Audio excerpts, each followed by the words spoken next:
청계한 뉴플러스 아파트 2호선 지선인 신담역과 5호선 답심리역의 거리가 살짝 아쉬워서 2% 부족한 느낌이 있는 단지입니다. 단지 옆 힐스테이트 청계가 상대적으로 더 좋다 보니 약간 아쉬움이 묻어나긴 하지만 매수를 검토해보기에는 어떨까요? 비교 단지까지 함께 알아보도록 하겠습니다. 반성하지 않는 삶은 살 가치가 없다. 소크라테스. 안녕하세요. 경험을 기록하고 기부하는 어리입니다. 왜 청계한 뉴플러스 아파트를 봐야 할까요? 최근 대출 규제로 인하여 13억 이상의 고가 아파트를 접근하기에는 조금 어려운 현실이긴 합니다. 아무래도 3, 4억 정도 이내로 시드를 가지고 계신 분들이 많을 것 같아서 9에서 10억, 11억 정도의 단지들을 시간 날 때마다 한번 살펴볼 예정입니다. 개인적으로 단지 자체가 괜찮다고 생각하는 곳이기도 한데 구독자분이 한번 다뤄달라고 요청하신 것도 있어서 진행을 해봅니다. 다른 구독자분들도 제 의견이 궁금하시다면 아파트 단지에 대한 댓글을 남겨주시기 바랍니다. 청계한 신유플러스 아파트의 시세입니다. 24평, 32평, 40평형 등 필요한 평형들로 알차게 구성이 되어 있는 단지입니다. 24평의 매매 가격은 최근 최대 10.5억을 돌파했고 전세 가격은 5.5억에서 6억 정도의 수준에서 움직이고 있는 것으로 보입니다. 32평의 매매 가격은 최근 12.5억 거래건이 있었고 전세 가격은 6.5억 정도 수준으로 보여집니다. 해당 단지는 장기 전세가 20세대 포함이 되어 있어서 일부 전세 가격이 낮은 거래건이 있는데 참고해 보시면 좋을 것 같습니다.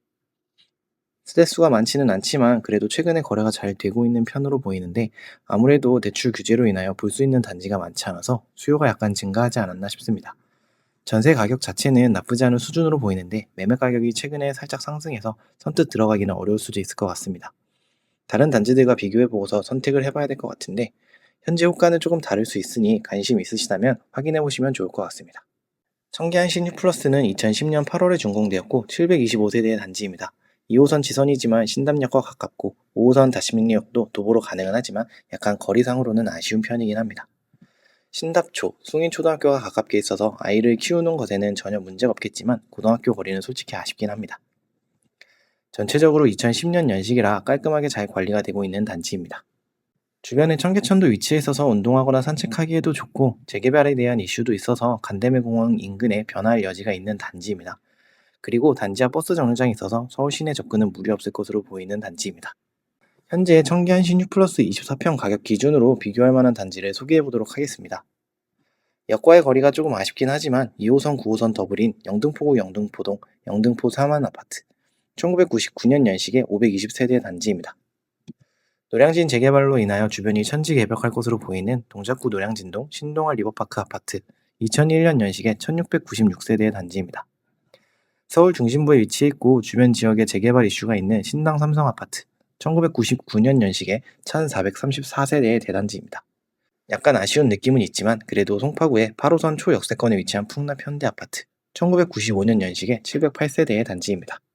만약 저에게 청계한 신유플러스 아파트와 비교 단지 중에 선택하라고 한다면 거주냐 투자냐에 따라서 달라질 것으로 보입니다. 다만 비교 단지들에 비해서 청계한 신유플러스가 좀 더 평균에는 수렴할 것 같기는 합니다. 실거주를 목적으로 본다면 청계한 신유플러스, 영등포 3만, 풍납 현대를 우선으로 할 것 같고 투자를 목적으로 본다면 신동아 리버파크, 신당 삼성을 조금 더 우선순위로 볼 것 같습니다. 청계한 신유플러스는 개인적으로 교통도, 학교도, 단지의 연식도 딱 적정한 수준이라서 아직까지는 어느 곳으로도 치우치지 않는 단지라고 생각이 듭니다. 현재 가격대가 비슷한 단지들이 매우 많기는 한데 그 중에서도 결국에는 더 좋은 물건을 골라내기는 해야겠지만 그래도 평균 정도의 수준의 단지라고 생각이 듭니다. 여러분의 생각은 어떠신가요? 청계한 신유플러스 단지 매수하실 건가요? 댓글에 여러분의 의견을 남겨주세요. 단지 매수에 대한 생각은 지극히 개인적인 의견입니다. 투자, 내 집 마련 등을 하시려면 직접 임장하시고 결정하시길 바라겠습니다. 제 영상이 도움이 되셨다면 구독을 눌러주시면 영상 제작하는 데 큰 힘이 됩니다. 제가 운영하는 네이버 카페에서 부동산 상담도 받고 있으니 편히 놀러와 주세요. 카페 주소는 댓글을 확인해 주시기 바랍니다. 모든 집은 장단점이 분명하게 존재합니다. 사람마다 상황이 다르고 바라보는 시선도 다르기 때문에 정답은 없다는 점을 꼭 이해해 주셨으면 합니다. 오늘도 제 경험을 들어주셔서 감사합니다.